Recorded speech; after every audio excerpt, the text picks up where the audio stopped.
Good evening, everybody. Welcome back to another episode of Honest Concepts Podcast. We are so happy to have you here. Hope you had a fantastic Memorial weekend and Memorial holiday. Sir, how was your holiday? It was good. It was real good. Just relaxed. It was nice. Right. It was so nice. I'm glad we got it in before the rain came. Absolutely, yes, sir. It's some rain. Raining all day today. Exactly. Yes. Well, I missed you last week. I missed you guys last week. We had a little bit of sickness in the household. My wife was getting over the flu, and our little baby was getting over the flu, but praise God, everybody's good. Made it through. We're healthy and happy. You got them fun with the baby. Yes. Oh, that was so special too. Yeah, so cool. special. I managed to dodge that flu like the bullet. It never hit me. So thank God for it. So we were able to stay working and being productive, take care of the household during the meantime. That's cool. So yeah, it was very, very cool. And it's nice having the baby here with you today it was too. Fun. It was great so cool. So good. And that's kind of what this is all about, is we get together and, you've been my martial arts instructor for so long. And yes, sir. Luckily, I've got the privilege now to be able to sit here with you and go through this podcast and have share our thoughts and our experiences. And really what makes it so cool is that this is so much more than just our walk through martial arts together, but more importantly, our walk through life. And I've really grown to enjoy doing this with you. Me too. This has been great. I've really enjoyed it. I have. Yes, sir. Me too. So much fun. So every week we have a new topic, and last week was, week before last was yours, and so this week was mine. And I came up with two of them, but this is the one we decided to go with this week, and this is making the right decisions while you're on the wrong path. Wow. Yes, sir. Yes, sir. And I've done both of them. I've made wrong decisions on the right path and right decisions on the wrong path. And both of them have consequences, both good and bad. They do things to you. And so you wanted to go ahead and get started? Absolutely. Let's do it. You Okay. can do it first. I'm happy to do it. Okay. When I think about making the right decisions on the wrong path, I'm going to start this in reverse so that the imagery can be a little more clear. I think most people in their lifetime have taken a little drop of food coloring and dropped it into a cup of water before, You drop a little red dye or something into a cup of water, right, and you can watch how it slowly begins to disperse until the whole water, what was once clear, has now become tainted. Okay. In my experience in my life, when I'm walking down the right path and I make the wrong decision, it's almost like a little bit of food coloring gets dropped into my water. Okay. Everything's pure, everything's going the right way. Now, on the opposite end of the spectrum, when I'm walking down the wrong path and you're making right decisions, it's like you've already got food coloring in there, and now you're adding clean water on top of that to get all that old color out. That's a good analogy. Yes, sir. Yes, sir. It's one of those things that you can actually feel it in your heart when you're doing it. When you're making a change in your life, and you're not just talking about, but you're actually walking down that right path, and you continue to walk down it consciously, trying to do the best you can every day, you can almost feel the mud in your life being washed away with new water. Wow. Well, I'm going to go a different direction. Okay, fine. I was at church Sunday, and the preacher was talking, and he made a comment about the sermon. He said, just because it's simple doesn't mean it's easy. Mm. And I thought for a minute, I was like, wow. I mean, just because it's simple, it's not easy. And I was thinking, why is that all the time? Because I feel like myself, and I'm sure other people do too, we all have patterns. We all do the same thing every day. You get up, you take your shower, you go to work, and you go to lunch, you come back home. You might go to the gym, you might work overtime. And on Saturdays, we go out and spend family time, but it's a pattern. Good patterns are good. Bad patterns are hard to break too, because you get in that pattern. So how hard is it to make a good decision on a bad path? It's extremely hard. It sure is. Because we get set. I feel like we get set. I've seen so many students come in, and they're set in bad ways. And not a lot of students, but a few of them, but they're set in kind of bad ways, and they have to be able to visualize or see it. That's how I feel about it. I don't know how these guys feel out here, but you have to. I visualize us doing this, having a good podcast. Right. I visualize people watching it, and hopefully people enjoy it. But we look at the positive. When you're on that bad path or not a good path, you don't look for the positive. You kind of stay on that negative thought, and it's hard to get off that. And that's what I'm saying. Just because it's simple And it's not easy. It's not. It's not easy at all. So that's my first thought on that. Wow, I love that. Try thought. to break that pattern. Right. You know. Yeah, you're very, very right. And it's easy to look at on the outside. It's so funny. You can often look at a situation and say, yeah, here's where the problem is. Right. Here's what's going wrong. But for some reason, it's harder to do that for yourself. It's always harder. It's always harder. That's why it's great to have. It's so easy for us. I'll do it this way. Right. I try not to do that. Yes, to people sir. Yes, sir. because let them do it their way. Yes, sir. If they ask me, that's different. Right. But everybody's got an opinion. Mm-hmm. Everybody's got an opinion. Oh, just do this. It'll work out. Well, it might not work out like you want it to, but it's hard for people to do that. Absolutely. I mean, I've seen people struggle to do the right thing. Right. I've seen people like you and I would struggle to do the wrong thing. I couldn't do it. I couldn't sir. steal or Right. cuss somebody out or something. I just couldn't do it. Right. You know? Yes, sir. You know, but it's sometimes it's just a snap decision. Mm-hmm. But staying on that right path is just we spend our lifetime trying to get on that path. Absolutely. I don't want to get off of it. Oh, no. I mean, we do. Sure. We do. I mean, we can't always stay on that path forever.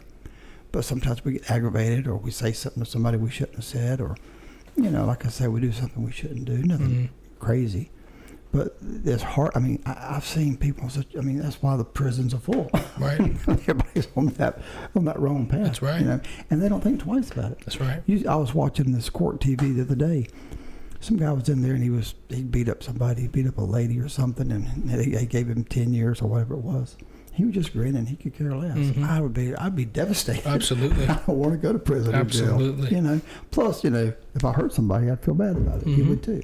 You're very, very right. So, it's not easy to stay on any path, regardless, especially a good one, when you're trying to do the right thing. exactly. And this kind of segues a little bit into what we talked about last week, about the weeds and having people around and cutting people off. Most so, It's very, very similar. Most certainly it is. And luckily in my life, I've got a good counselor. You know what I mean? I've got you. I've got Mrs. Autry, and of course, we rely on the Bible and other people like that. Who, Exactly. there's at least a little structure and foundation. When I get lost, or maybe not sure what to do, I mean, I call you once or twice a week. You know what I mean? That's fine. Yes, sir. I've called people too when I was young. Yes, sir. Hey, I got a problem. Yes, sir. What do I do? You call 3 people, you get 4 answers. Right. Exactly right. Just call one person, they just go with their answer. Yes, sir. Very true. It's but it is a blessing in order to have somebody there, because sometimes we lose balance. Sometimes you start to teeter and go out the wayside. Even if you are on the right path, sometimes your environment changes, or just you have a rainy week, so things just go wrong. And and we always talk about karate, meaning empty hand, Right. helping people up when they fall down.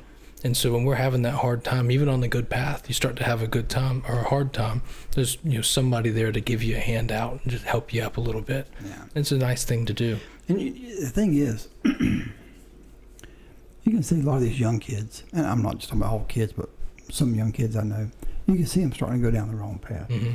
There's, I know a couple of kids right now, I've seen them playing with other kids, and they're taking martial arts or doing the Brazilian Jiu-Jitsu or whatever they're doing, the ground fighting stuff, and there's nothing wrong with it. I mean, it's good. But, I see a little bit of arrogance in them, and they start picking on some of the neighborhood kids, and I'm thinking, wow, why do you want to do that? They get a little shuffle. He wants to get on the ground and show them what he can do. And that's kind of getting on that bad path. Right. Instead of saying, hey, forget about it. We were always taught in the martial arts, hey, help somebody. Walk Right. away from trouble. I mean, absolutely. The last thing you want to do is put your hands on somebody. Yeah. But, it's just a mindset. And we keep beating this to death, but it's that path. It You sure walk is. on. They say that path is narrow. Yeah, it's hard to walk. It's like a tightrope. Right. Yeah, exactly. You talk about a bad decision on the right path. If you're training up in the ways. You're in your martial arts or self-defense or combat sports, whatever it is that you're doing. Right. I think that's a good path. I mean, it's been a great path for me. It's helped me with a lot of things in life, countless things. Yeah. And when a wrong decision you can make on that path is putting your hands on somebody, when it's against the law or uncalled for, that'll mess you up. Yeah. Put you in trouble with the law and everything. That's a bad move to make. But that's something that you've always told me constantly, whether I was doing well in the martial arts or if I began to struggle or whatever it was. You've always reminded me, just stay on that path. Mm-hmm. Stay on that. I can't, if I had $1 for every time you said it, stay on that path. And that's really what it takes, especially if you're on the wrong path, and you're trying to make the right decisions on the wrong path. it's so hard to change. It's so hard to get in a new place.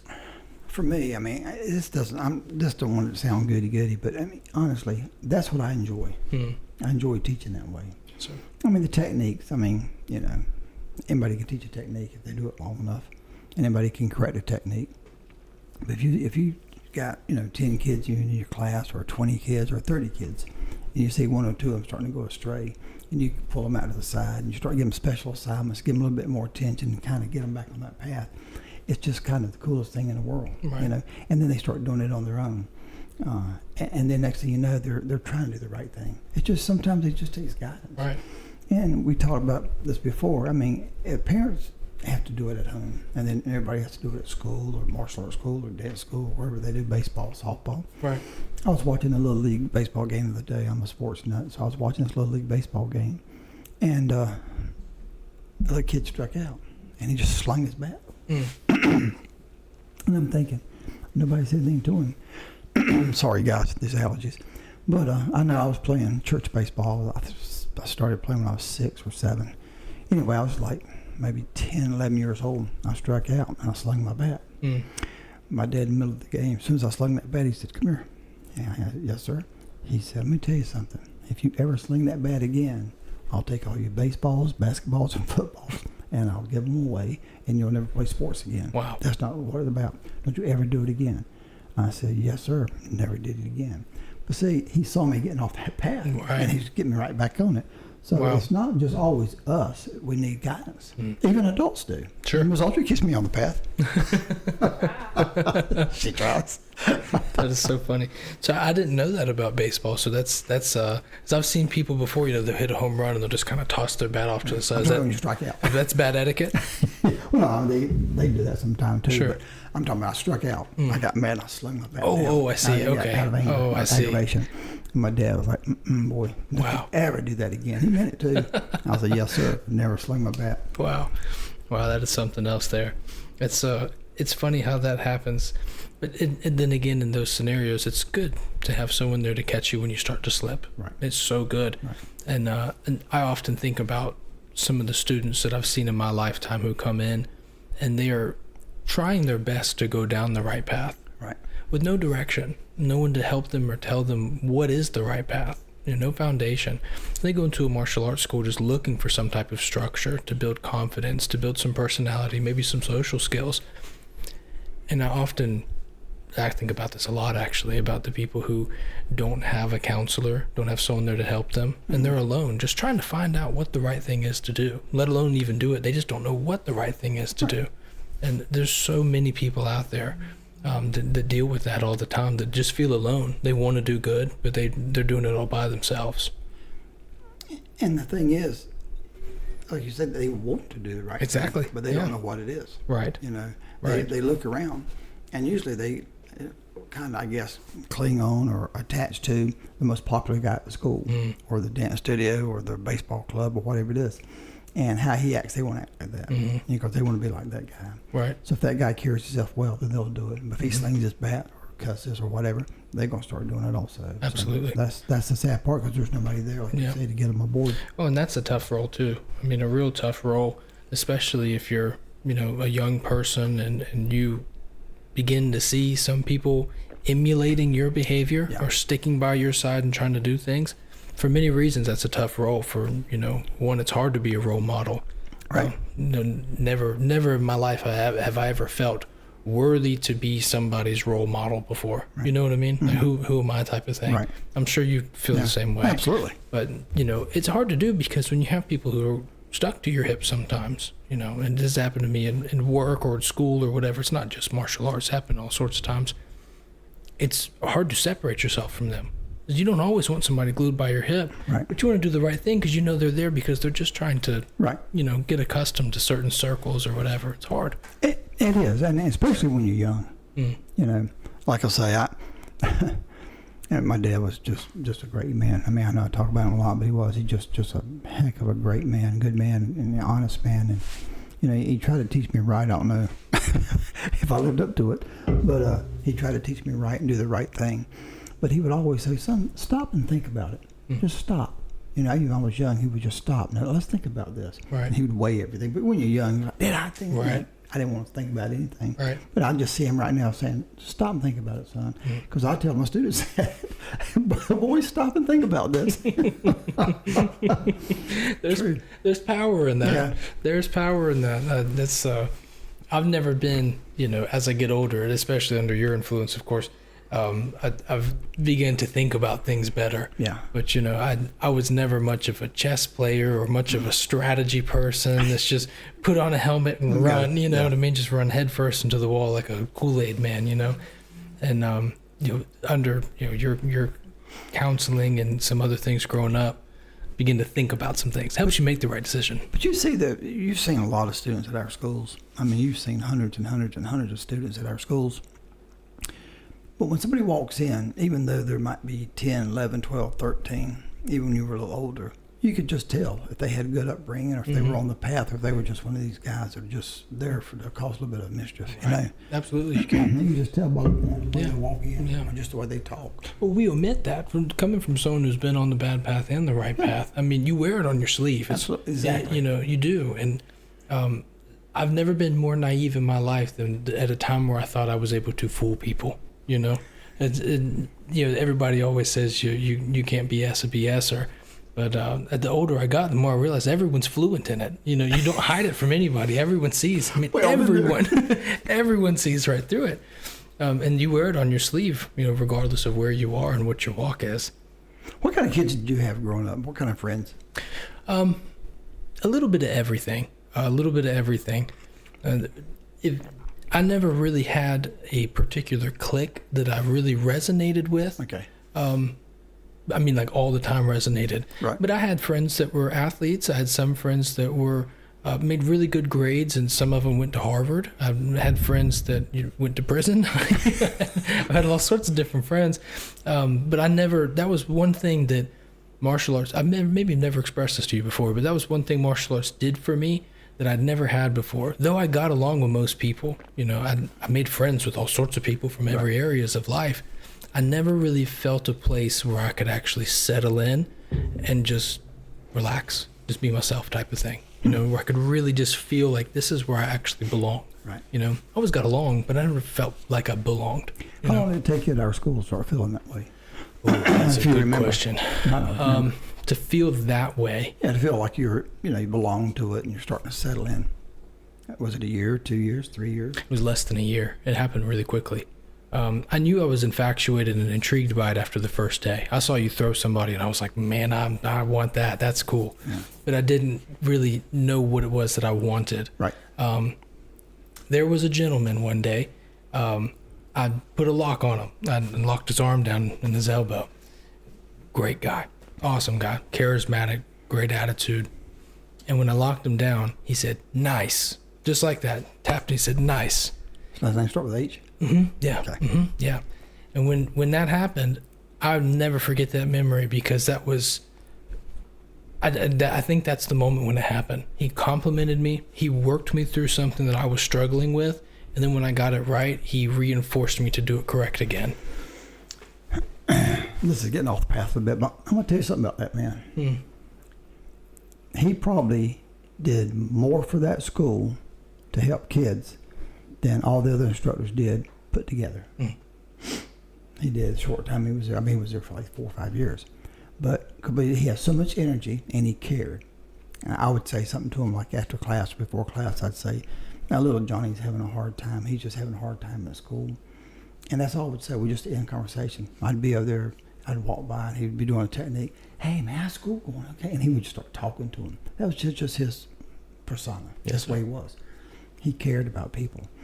And, and he happened to be a neighbor of mine at the same time. So we were kind of knew each other outside the dojo. Right. But a lot of people were jealous of him. They were just, yeah. And he wasn't trying to show off. He was just sincerely cared about this person, that person, your child, his child, their daughter, whatever. The adults he would do just like he did you. He was truly trying to help you. I think so. He was excited for you. Yeah. But so many people were jealous. Right. Again, he wore that on his sleeve. Yeah, absolutely. And it made you feel comfortable. Great man. Great guy. Great man. Great family. Guy. Just a good, wonderful person. He Yes, really sir. is. It In fact, really I miss is. him a lot. I do too. I like to see him. I think about him a lot. Yeah. I'm going to call him. And Yeah, that'd be cool. Yeah, come on the podcast one day. You're buying. He was an awesome guy. In fact, that's probably the first moment where it just, I don't know, I just never been in an environment like that, Yeah. where when I struggled, someone helped me do it the right way. Right. It didn't sugarcoat it and tell me I did it right when I didn't. He helped me do it the right way. Exactly. And then afterwards said, nice. And I'll never forget that. That's just the smallest little memory. He probably never It remembers goes back to, it's not the big things, it's the little things You're right. people do. You're I mean, right. it is. It's always the little things. I remember more little things than I do big things. Yes, Because sir. you remember that big? I said, I don't remember it. But I remember my instructor looking at me, give me a little grin one day. Right. A little slightly grin. Yes, That sir. was worth $1 million to me. Absolutely. I'll never forget that. Mhm. Absolutely. He came up to me maybe a few weeks later. I don't know. I'd been a yellow belt at the time. So I'd probably been at your school probably around 7-8 months, maybe Right. somewhere around there. Who knows? And he asked me, he said something about weapons. He said, you're looking okay with your weapons. He said, I'll tell you what, every other Saturday, about 11 o'clock in the morning, 10 o'clock in the morning, we're going to meet up here at the school to put together some demo teams so we can go out and do some demos. I'd like to have you here to help me instruct those classes. And I was just like, no way. That's just crazy. And so, I went there. Every couple of Saturdays I'd be up there in the morning, and it really bled into my lifestyle, because this was the first time in my life I ever didn't have to be up in the morning to go somewhere. I Right. wanted to be up and go somewhere. Exactly. I never wanted to go to school or work or why? whatever. Because you felt belonged. Yeah, that's what I it was. belonged there. Exactly. Actually, I mean, I know it's changing the subject again, but I was talking about the church. We got this new church we've been going to, and we've been there 4 times, Miss Autry, 5 times. But I feel like we belong there. We went to a new Sunday school class for the first time. It was just great. I just Right. enjoyed it. In fact, I'm pretty sure we're going to join the church. But it was just, we belong. I was just like, you're a kid. You're like, I belong. Right, exactly. Yeah. That's nice. Do I get a sticker? Yeah. Where do I sign up? Where's my That is Sunday school so funny. sticker? That is so funny. But isn't that something, though, when you see people that way and they come in, and we've had a couple of kids come in there and they're having some issues. Mhm. I mean, psychological issues, and Right. they were having things going on in their life they shouldn't have at that age. And you recognized it too. Mhm. You know who I'm talking about, a couple of kids.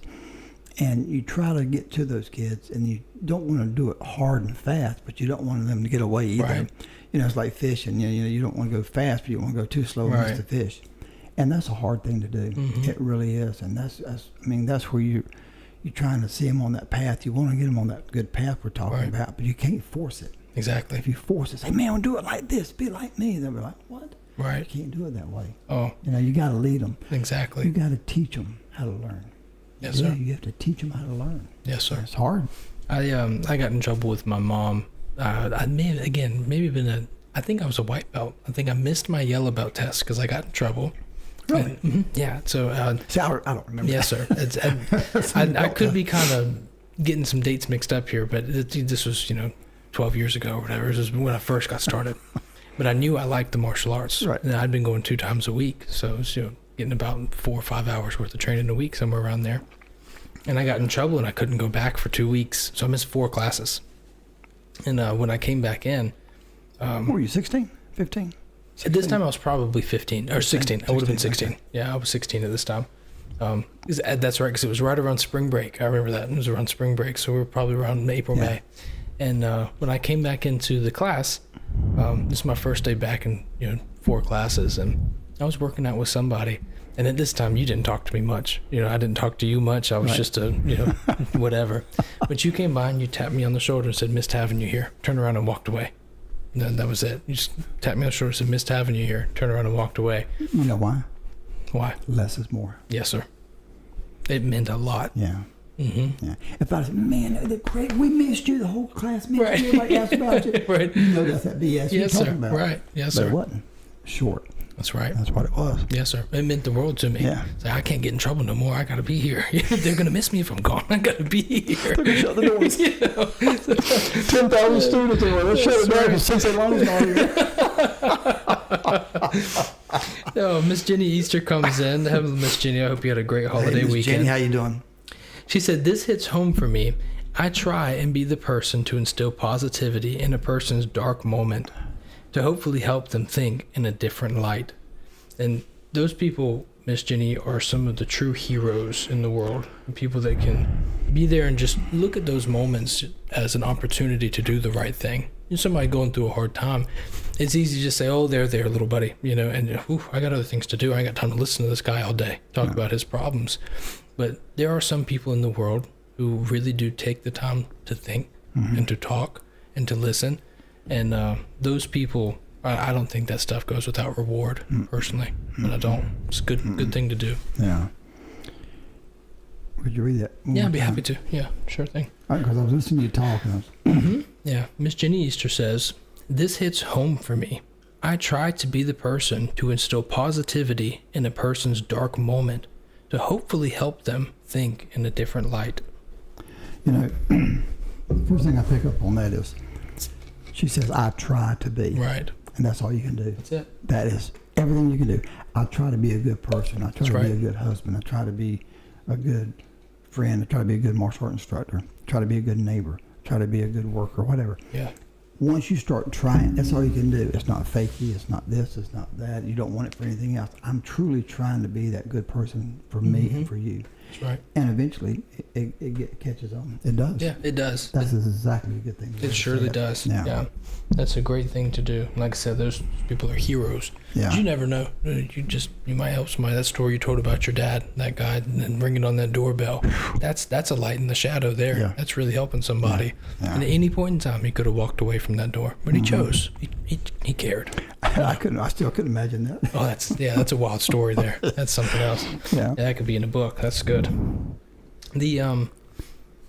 Wanted to ask you a question on your opinion about something. All right. All right. So we're kind of running tight on time here, but I had this in the pocket in case we had time to talk about it. In my life, there was a moment where I caught myself. I was leaving the wrong path, and I was entering the right path. I was at what I would like to call the crossroads. Right? Okay. I was in between stages. I wanted to do the right thing, and I didn't know how. I didn't want to do the wrong thing, and I didn't know how. And it's just what I knew to do was the wrong thing. And I stood at those crossroads for quite some time. And I almost got this paralysis of analysis. I was looking at it so much that I didn't know which direction to go. I was looking down the good path and saying, I know I want to go that way, but that's hard. I looked down the wrong path. I said, I know I've been down there. I don't like that, but it's hard to walk away from because it's all I ever knew. Wow. What do you do? I mean, I still don't know exactly what happened to make me make the right decision there. I don't know, you know. But if you see a student who's in that spot, what do you think to yourself? Wow. Am I talking to them? Sure. And helping them? To me, it's like if you don't visualize something, you can't see it. I mean, you can't do it. You know, we were talking about this before. I mean, I visualize, being a good husband and having a good wife and good marriage, and I visualize that. I visualize in martial arts, me getting my first degree black belt, my second, my third, fourth, whatever. I visualize that to stay on that path. Somebody has no vision, and we just talked about the guy a little while ago, going to jail and stuff. I would go to them and say, let's visualize this. Let's set goals, short-term, medium-term, long-term goals. Right. Something you can reach and have a goal you can work at. It's like taking a gun and just shooting. You don't have a target. Just shooting in the air. Wow. You would never hit anything. Right. But if you put a target 5 feet and you'll shoot it, hey, I hit it. Move it to 12 feet. I hit it. Move it to 100 yards with a rifle, whatever. But you got to have a target and you got to hit it. If you don't ever hit your target, you feel useless. You're like, what am I? You just give up. Right. And that's what people do a lot of times. I mean, I felt like giving up too. Like I said, I was training when I was young, and Ms. Autry, she can tell you, I come in many a times. I've had a lot of broken bones, and I was hurting. And Ms. Autry's helped me out of the car many a day to go into the house, and she's like, why don't you get a regular job? But I like this. I enjoy it. I don't know why, I just enjoy it. But, I had a vision. She did too. I mean, she was just didn't want to see me get hurt. But that's what it is. You Right. just have to have a vision. You got to have a goal. You got to be able to see it. And then once you reach it, you're like, man, that's pretty cool. Right. So that's what I think. Yes, sir. Wow. Well, thank you so much for answering that. I appreciate that. Did that help you? Yeah, absolutely. Yeah, I love that answer. I love that answer. Just, I can see that's looking back in my memories. I can see that's kind of what happened to me through the martial arts. There were little goals If set. you have a student that way, you say, look, let's say his name's Timmy. Timmy, let's do this. Let's try to do this just in 2 weeks or 3 weeks. I'm going to show you a new technique, and I'm going to let you teach it to somebody.